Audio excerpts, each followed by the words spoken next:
Welcome back to the GCSE Maths Pro YouTube channel. In today's video, we'll be looking at a few different topics that will gain you some really easy marks in your exams. And this is particularly for higher tier students only. If you're doing foundation, please go back and check out the previous video, which is for you guys. So here are the list of topics that we will be briefly looking at in today's video. If you want to go through any of these topics in more detail, I will link down below all of the original videos where you can practice some more questions.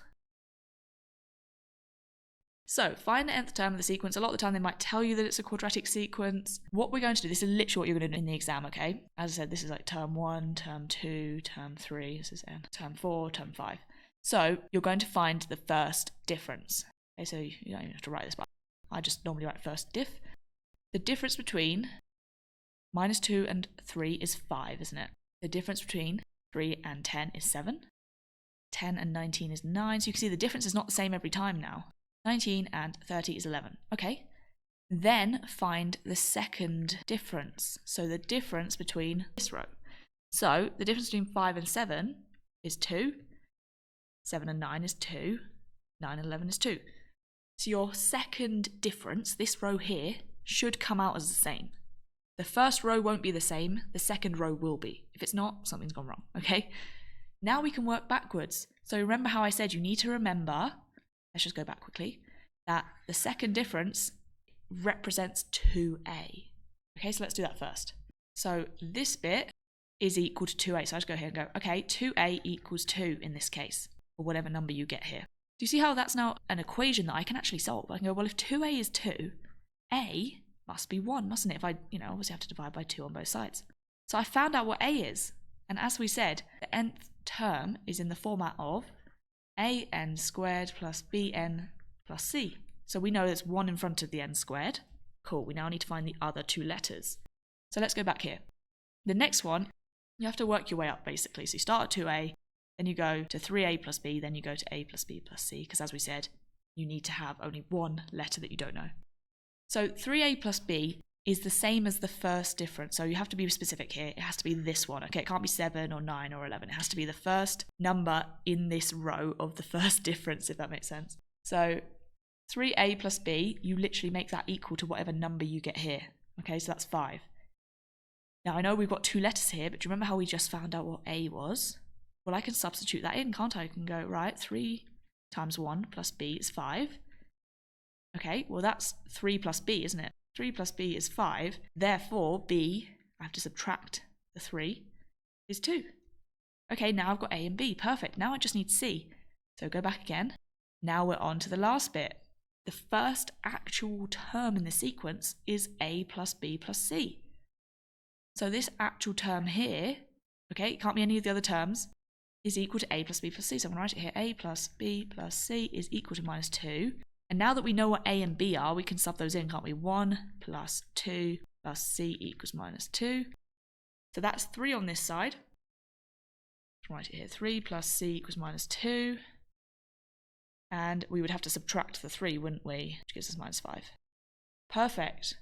Now we have a, b, and c. We can write out the nth term as a quadratic. Okay, so I'm just going to rub all this out so I can show you what the nth term is.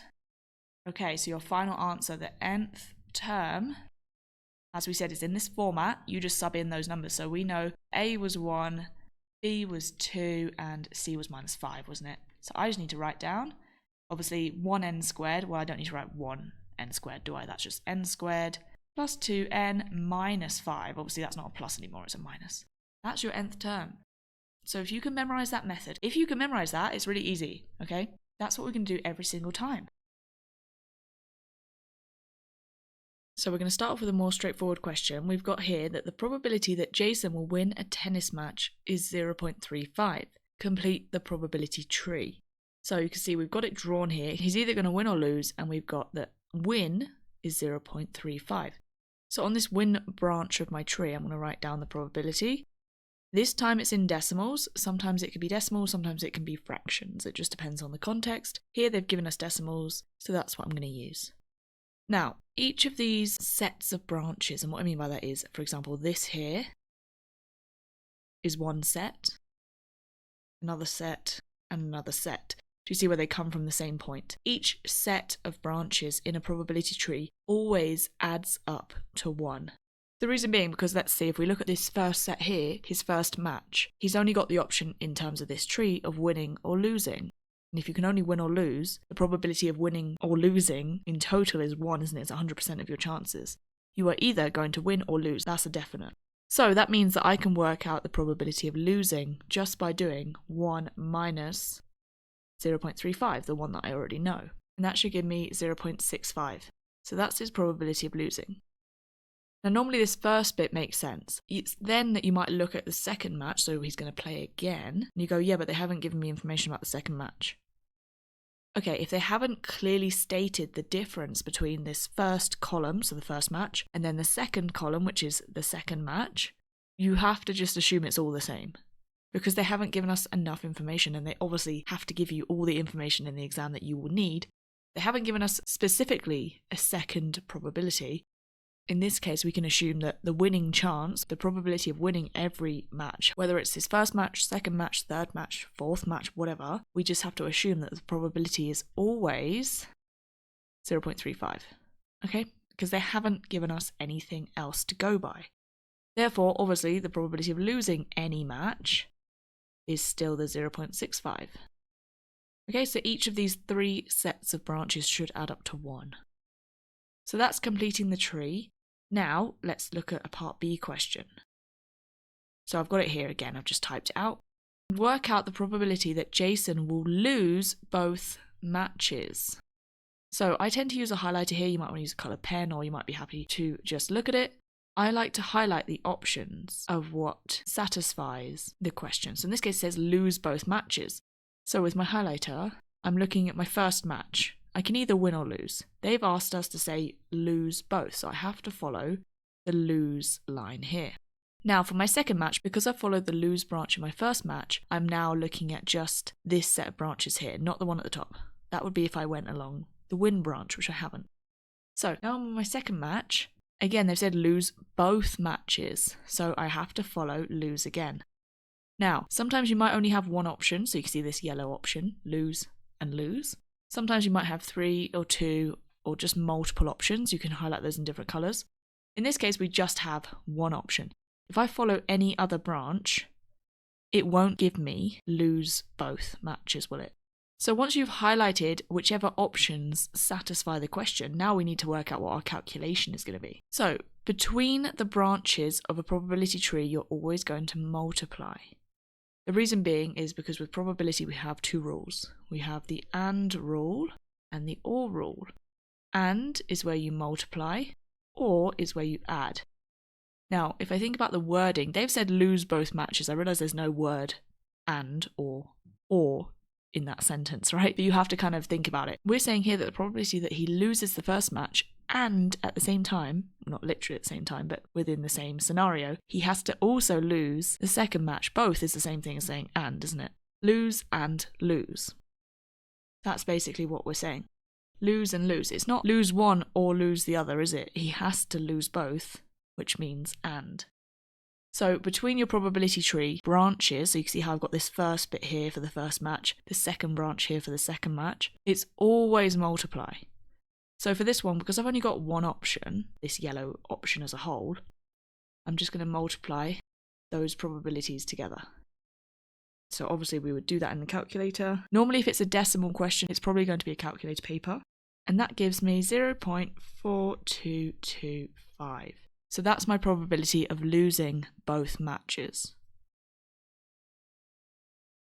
Okay, so this one's, again, a little bit harder just because you can see now we've got 3 options rather than 2. And it gets a bit crowded around here when you have got a 3-part probability tree. So we've got here that there are 5 yellow marbles, 3 purple marbles, and 8 orange marbles in a bag. Work out the probability of picking 2 different colours.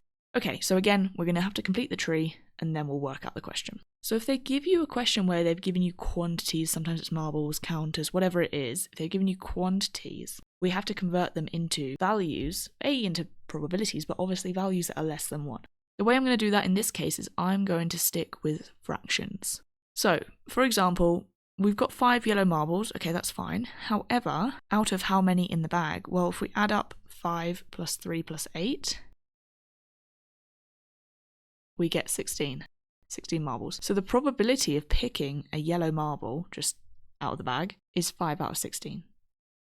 So for purple marbles, we're going to have 3 out of 16.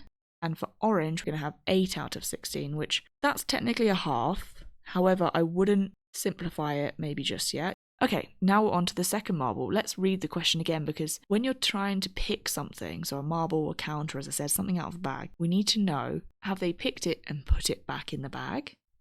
Or have they picked it out of the bag and kept it?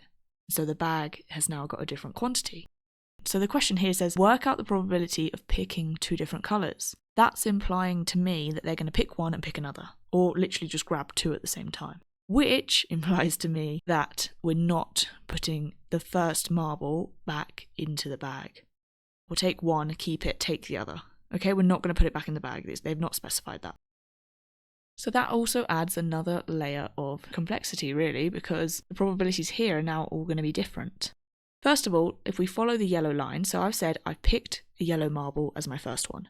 What's the probability of me getting a yellow marble again? Well, first of all, there's no longer 5 yellow marbles in the bag because I haven't put it back, have I? So there's 4 yellow marbles left, but there's also no longer 16 marbles in the bag because that yellow one that I took first is still out. So there's actually 15 left.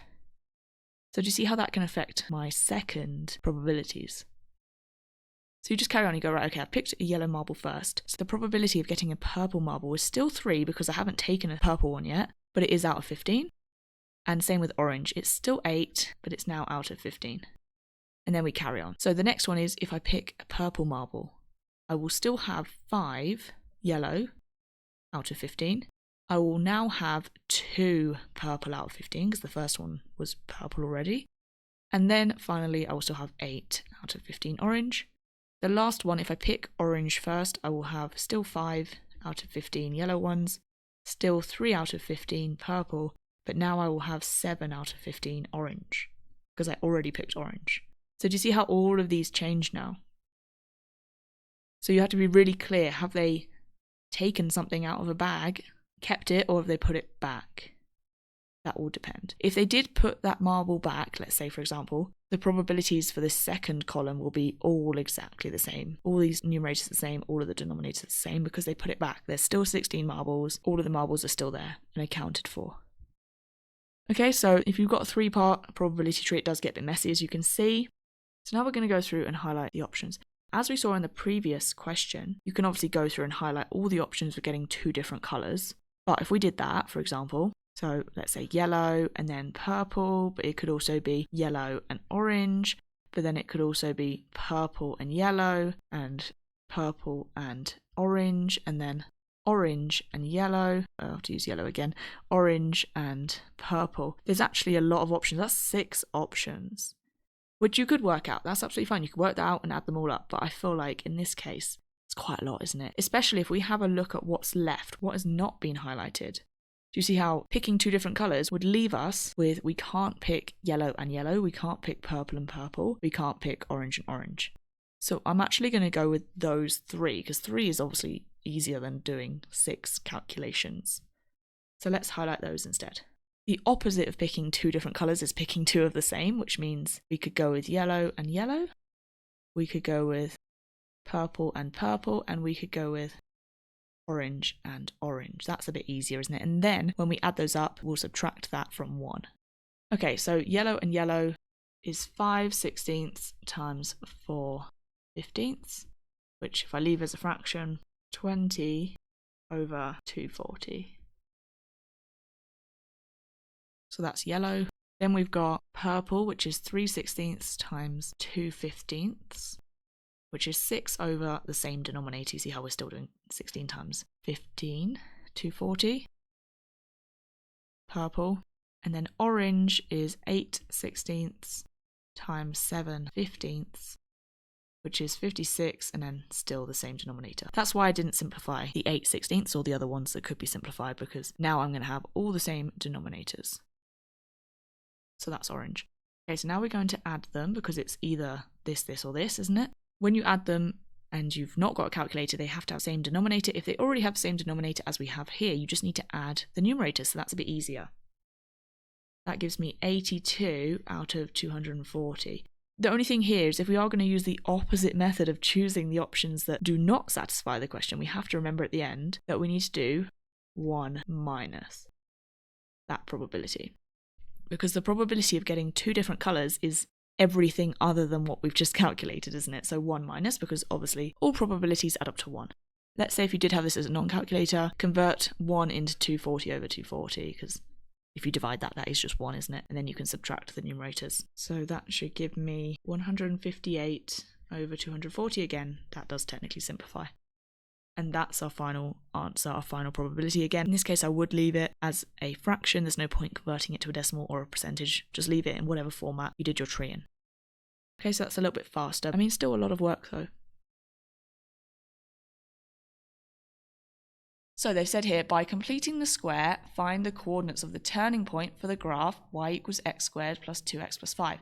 Again, they've not mentioned anything to do with drawing a graph. Obviously, if they've shown you a graph and they say, what are the turning point coordinates, you just look at it, right? But they're not really going to do that. So we're not going to draw any graphs.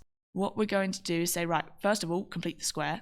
Okay, that's fine, isn't it? So as I said, I'm not going through this part in detail because it is in the other video. So go check those out if you want some more explanation on actually completing the square. Okay, we've completed the square. Even if you get this far, you've probably got, I'd say, about 2 marks already.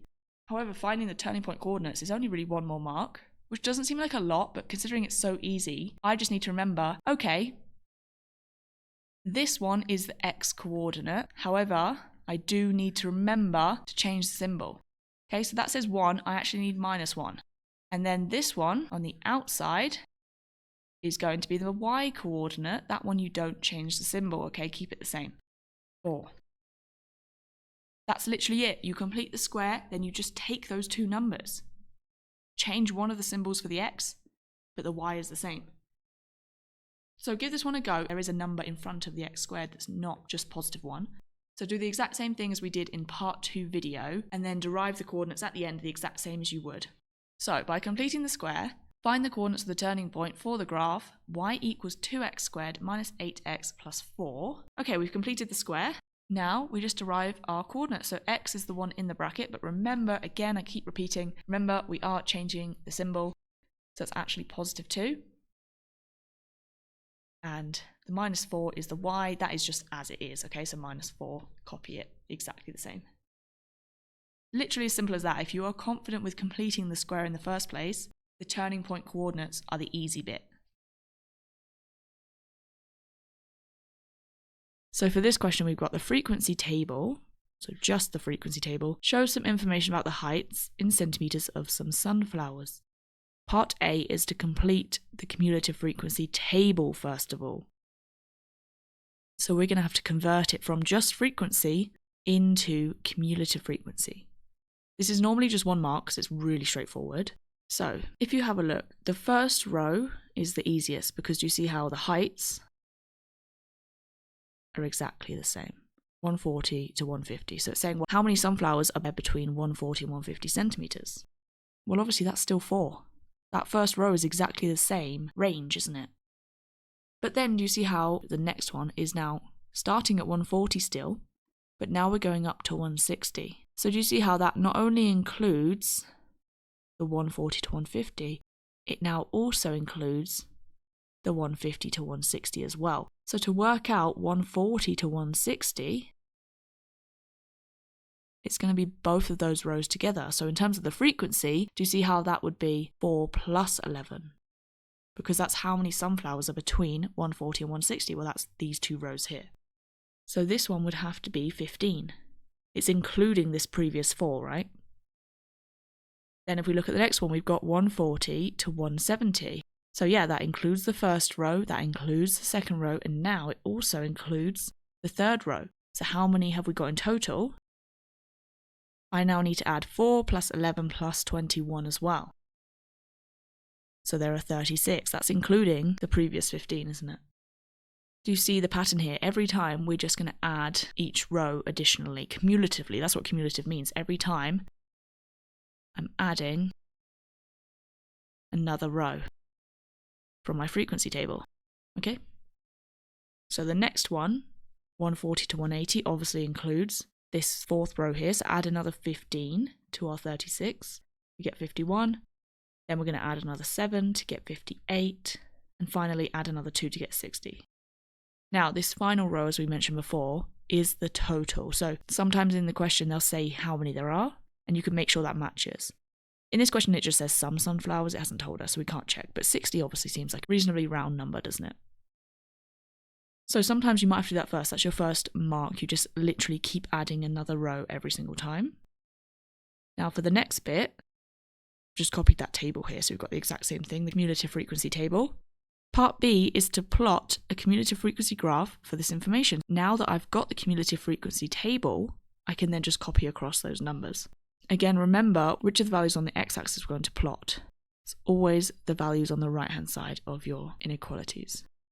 So the first one, we're going to plot 150 across and 4 up on the y-axis. So you can see here, 150 and then 4.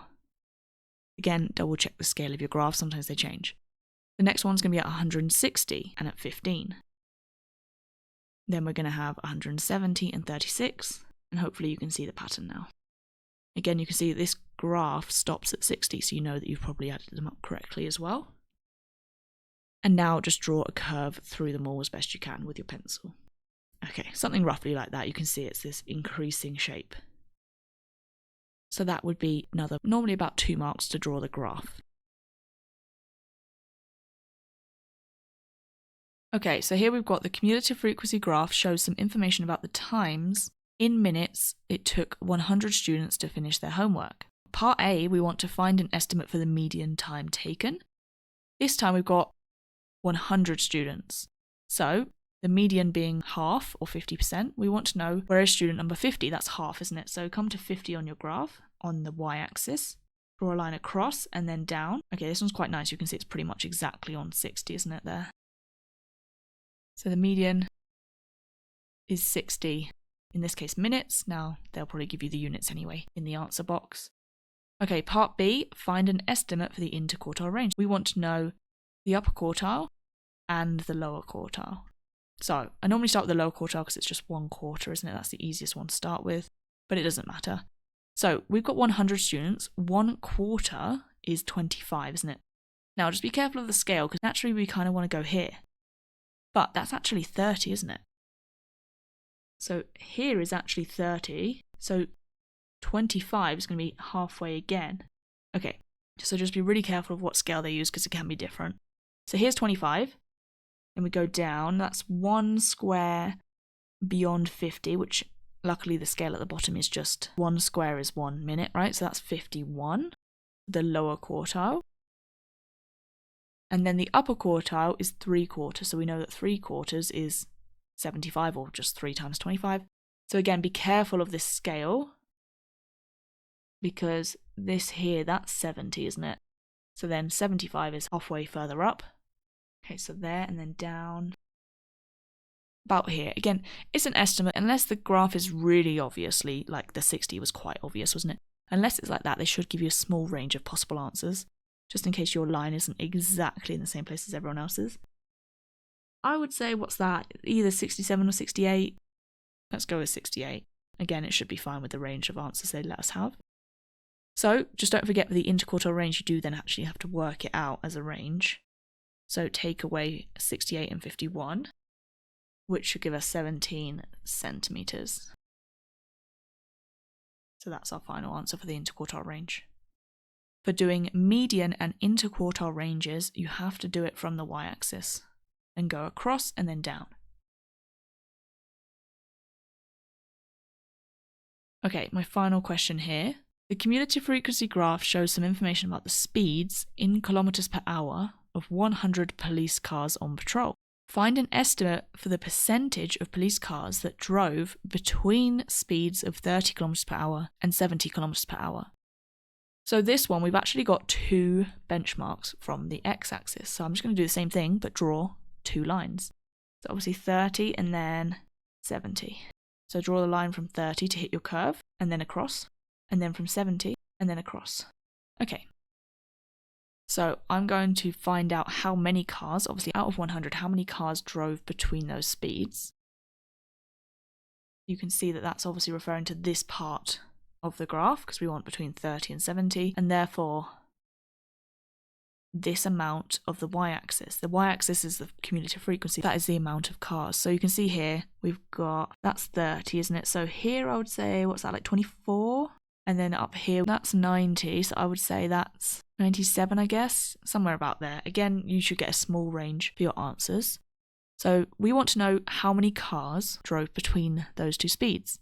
So we're obviously not including the first 24 cars, are we? Because they are the ones who drove slower than 30. So we need to do now 97 minus 24. That gives me 73 cars, 73 police cars. And then the other thing to remember is that they have asked for a percentage again. So this one's a bit easier. Obviously, this might be a non-calculator one. 73 out of 100, you don't even really need to write it down because you can probably see what the percentage will be, times 100 is obviously just 73%. So 73% is my final answer. So, having watched these two videos, the previous one on median and interquartile ranges, I want you to be really confident on when do I draw, or when do I work from the x-axis and go up and across. So in this scenario, when they ask for numbers or percentages, when they give you values from the x-axis.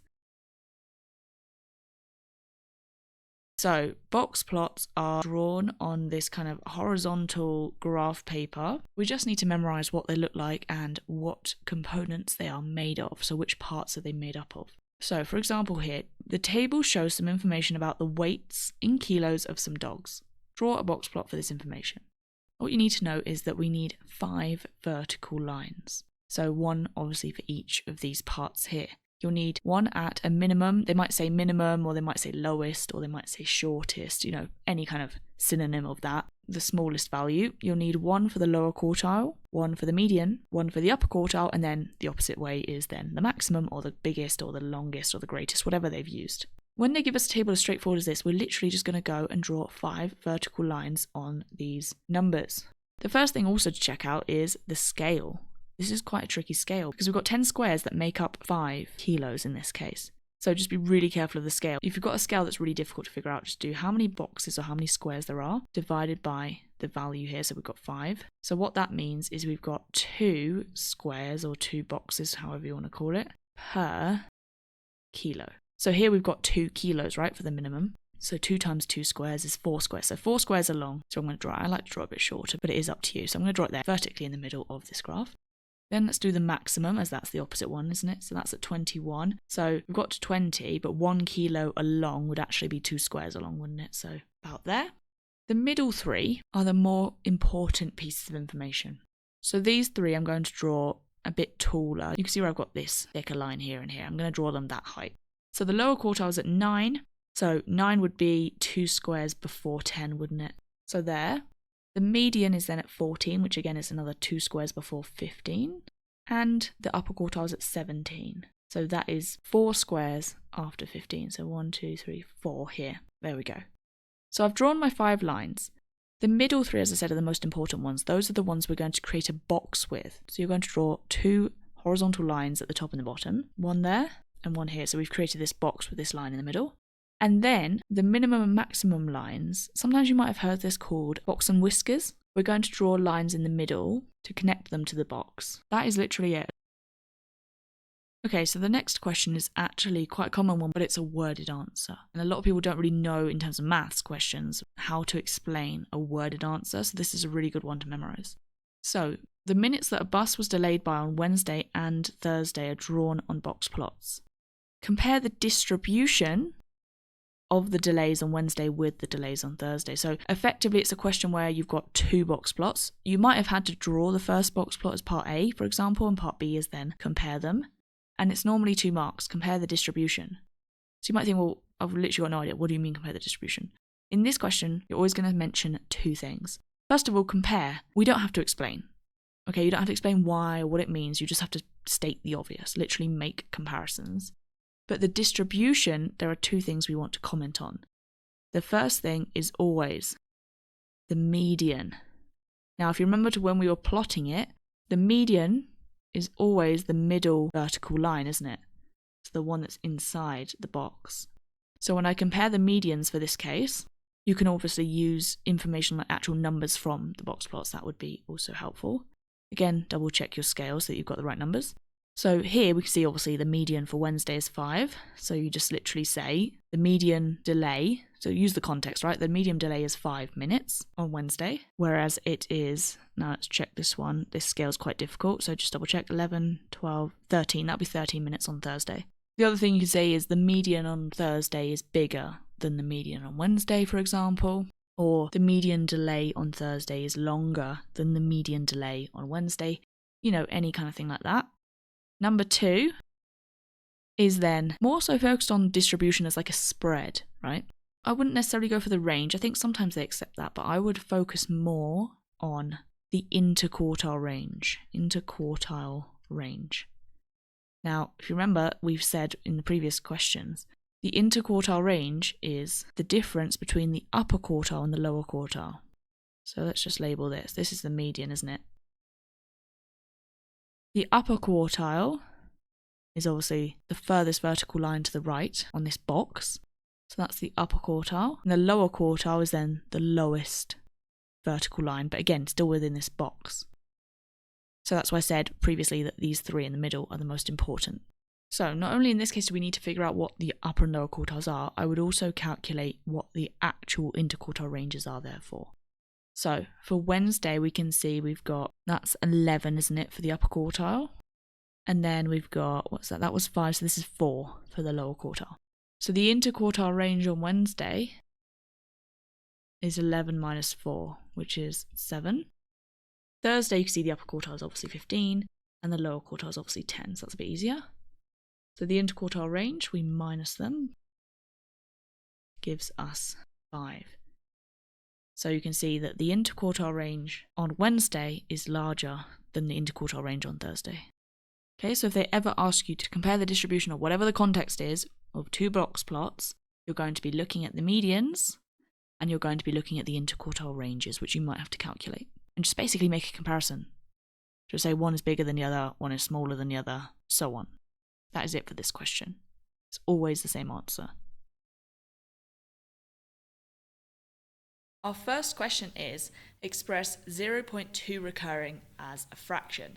The method we're going to use is, actually we're going to bring in algebra to this topic. We're going to start by saying let x equal to the decimal that they've given us, root 2 recurring. Then what we're going to have to do is, it depends on each question and each decimal that you've been given. We're going to have to work out whether we need to multiply this by 10, 100, 1000, because ultimately what we're trying to do is cancel out the decimal part. Obviously fractions don't have any decimals in them. In this case, as you can see, 0.2 recurring would be written as 0.222, so on. So the 2 is a single digit that is repeating. Okay, so I've got let x equals 0.2 recurring, and I want to create another version of this where I still have 2 recurring as my decimal. So while that probably doesn't make a lot of sense initially, what I mean by that is, in this case, we want 10x. So if I multiply this side by 10, I obviously have to multiply the other side by 10. Ultimately, this is an equation. 0.2 recurring times by 10, well, it's just moving that decimal place 1 to the right, isn't it? We're going to get 2.2 recurring. Do you see how they both still have the same recurring decimal? That's what we want. So in this particular example, I only need x and I need 10x, because then what I'm going to do is subtract these 2. So I'm going to write it again because I want the 10x to be at the top because it's the biggest number, isn't it? So 10x equals 2.2 recurring and x equals 0.2 recurring. If I'm then to subtract these, 10x minus x is just 9x on this side, and then equals 2.2 recurring, subtract 0.2 recurring. Well, that's just going to cancel out the recurring part, isn't it? And then 2 minus 0 is obviously just 2. So you see the whole point of figuring out whether we need x, 10x, 100x, 1000x. It just depends on how can I cancel out this recurring decimal. Okay, now the last bit is we ultimately just want to get back to x. So if you think about it just as a normal equation, if I want to get x, I'm going to have to divide by 9. Because currently that is 9 times x, and we always have to do the opposite if we want to move something from one side of an equation to the other. So I'm going to divide by 9. Now it wants it as a fraction, right? So just literally leave it as 2 over 9. And because we've said here x is equal to 2 over 9, but we've also said up here x is equal to 0.2 recurring, well, they must be the same thing because they're both x. So it says express 0.2 recurring as a fraction. Your answer is 2 over 9. That is your final answer. So they've said prove algebraically that 0.215 recurring can be written as 71 over 330. Start again with let x equal to our decimal. Again, this one is 0.2151515. That's the recurring bit, isn't it? So the 2 is not even involved in the recurring part of the decimal. We want to get that away from our recurring decimal. So I'm going to times by 10 to move the decimal place 1 to the right. So I've got 10x is 2.15 recurring. Now we've isolated the recurring decimal. We're going to want to use 1000x because what we've done is we've times this by 100. So we've already had 2.15. We want another version of something, 0.15, and to do that we have to multiply by 100. However, because we already started at 10x, times by 100, you now have 1000x. So 1000x is going to be 215.15 recurring. Same again, it's all very repetitive once you've figured out which versions of x you need. We're just going to subtract the two equations. So 1000x take away 10x. It's going to give us 990 on the left, and 215.15 recurring, subtract 2.15 recurring. These cancel out, so we've just got 215 take away 2, which is 213. Divide by 990 to get x on its own. And you get x is equal to 213 over 990. However, remember that they want you to show that that original decimal can be written as 71 over 330, not 213 over 990. So just remember, if they do give you an answer, double check that yours is the same or whether it needs to be simplified. So find the value of 5 to the power of minus 3. So first of all, minus, the negative. That means reciprocal. Again, we've got a whole number, 5. So I know the reciprocal of 5 is 1/5. Okay? However, I've still then got the power of 3, haven't I? I haven't actually dealt with that yet.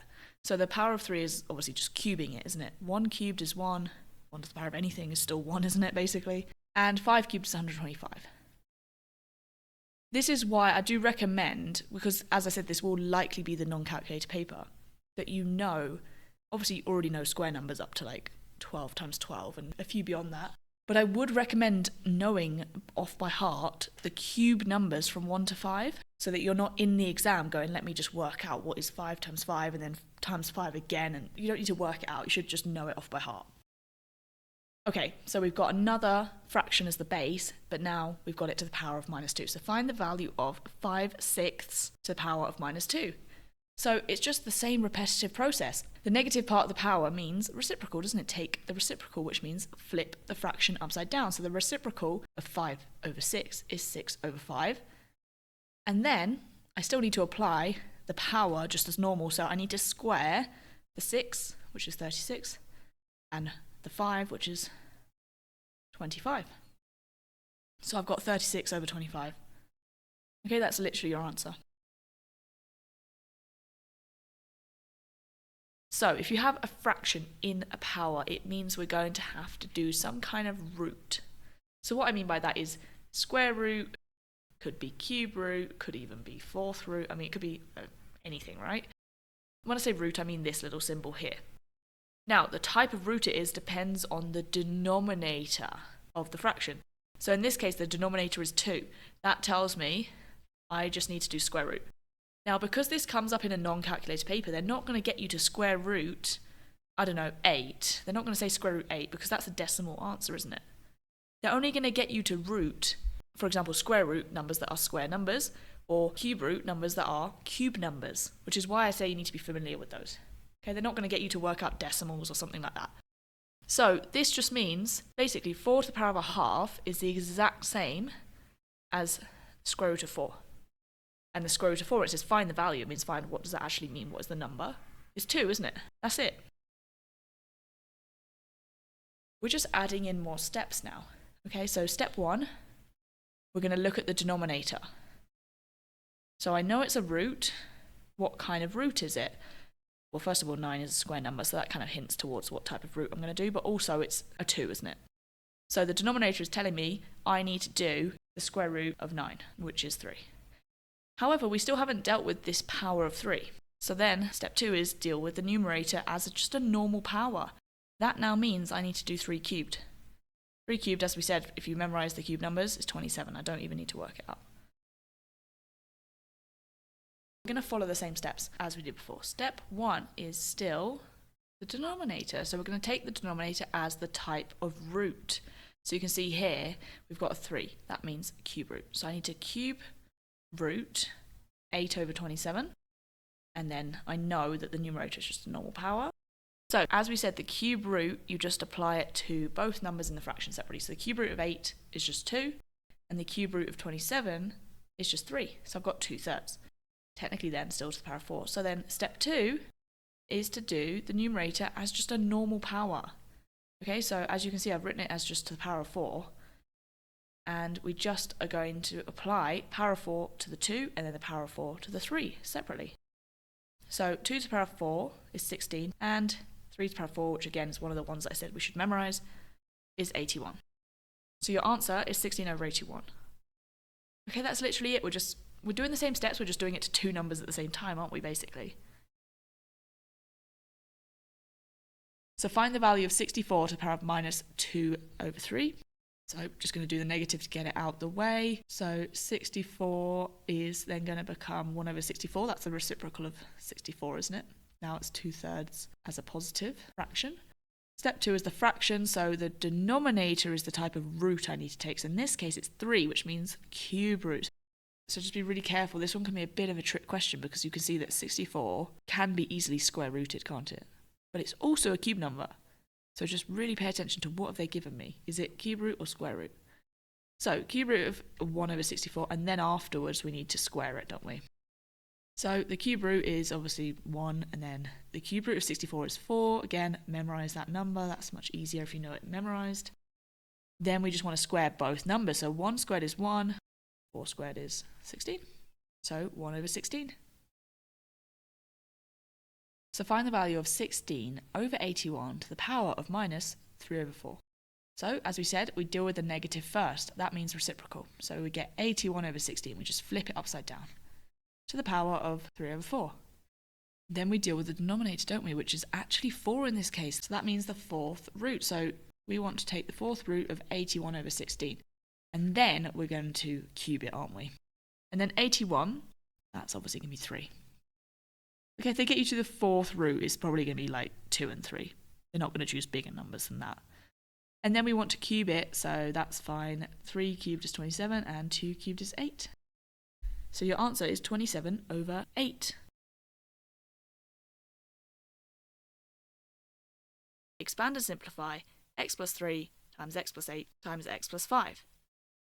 You do need to make sure that you understand how to expand double brackets before doing this video and these questions, because basically we're going to be doing expanding double brackets and then we're going to be bringing in the final bracket. So we're going to expand with the same method as I do with expanding double brackets. Then what you're going to do is bring in this final bracket again. So I'm going to draw brackets around this and bring this back here. Now this is exactly the same as expanding double brackets again, because as you can see, we've only got 2 brackets. However, you can see the first bracket has 3 terms in it. So it can get a little bit complicated. A lot of people do it in different ways, but if you just follow it in the same order that I do it, you should see that in the end everything will simplify really well again. So technically we're going back to step 1 and we're expanding again. I'm just going to use the exact same method. So I'm going to start off with this x squared and multiply it by both terms in the second bracket. So I'm going to do x squared times x, which gives me x cubed. Then x squared times 5, which gives me plus 5x squared. Then I'm going to move on to the middle one, which is 11x, and times that by both terms in the second bracket. What I'm going to do is change the colour just so that you can see very clearly, at least in this first example, because they are going to overlap each other in this case. I'm just going to use pink. So I'm going to do 11x times by that first x in the second bracket. So I've got 11x squared, then 11x times by the 5, which is 55x. And then finally I've got this term here, the 24, so I can do that underneath. Now let's just change the colour again. So 24 times x is plus 24x. And finally, 24 times 5, which gives me plus 120. Now again, if you follow this exact same order, you can see that when we come to then simplify again, it's very straightforward because everything in terms of like terms, in this case you can see we don't have any other x cubed, so that will just stay as it is. However, we do have 5x squared plus 11x squared. Those are like terms, so I can add those together. So I get plus 16x squared. Then again, if you move on to the next thing, you can see we've got some more like terms. We've got 55x and 24x. They're both something x. So I can add those together. Okay, so I get plus 79x. And finally, you can see the 120 on the end is just on its own, so that doesn't have any other like terms to simplify. So we are still going to deal with this in a very similar way. We're going to do it into two parts. So we have expand and simplify 2x times by x plus 3 times by 4x minus 14. So you can see that the 2x isn't a bracket on its own, but we're still going to kind of treat it as that. What I'm going to do is expand the first two parts, I say parts because that's obviously not a bracket in itself, together. So that's effectively expanding single brackets. Then I'm going to expand it as double brackets. Now, you can actually expand these two double brackets first and then times everything by 2x if you want. But the point that I want to make here is what happens is a lot of students think they need to times both of these brackets by the 2x and then times those two brackets together, which is not the case. Okay, so we're not going to do this, that, and then this, and then that, and then times that together, because you'll have times it by 2x twice. Just stick with it in the same kind of way that we were doing the other questions. I'm going to look at the first two parts first. Then we can take that, put it into its own bracket, and expand it with the final third part. Okay, so expand, and then we will need to simplify this part. So 2x squared times 4x will give us 8x cubed, so we're still getting a cubic one here. And then we've got 2x times minus 14, so we've got minus 28x squared. Then we've got 6x times 4x, so we've got plus 24x squared. And lastly, 6x times minus 14, which gives us minus 84x. Okay, so we don't have this last term at the end. However, that's obviously because we didn't have as many terms to begin with in the first place, so we are going to be missing some in comparison to the previous examples. We do need to then simplify, just check if there is anything you can simplify, any like terms. So we have 8x cubed, nothing to simplify there as normal. However, you can see we've got two lots of x squared, so we can simplify this bit here. Minus 28x squared plus 24x squared is going to be minus 4x squared overall, and then minus 84x at the end. So thanks for watching this video. If you found it helpful, make sure to like and subscribe. If you want to check out any of these topics in more detail, they will all be linked down below in the description. If you are doing higher tier, do make sure you check out the foundation tier video as well, as these topics will still come up in your exam and will be definitely really easy to gain marks for you.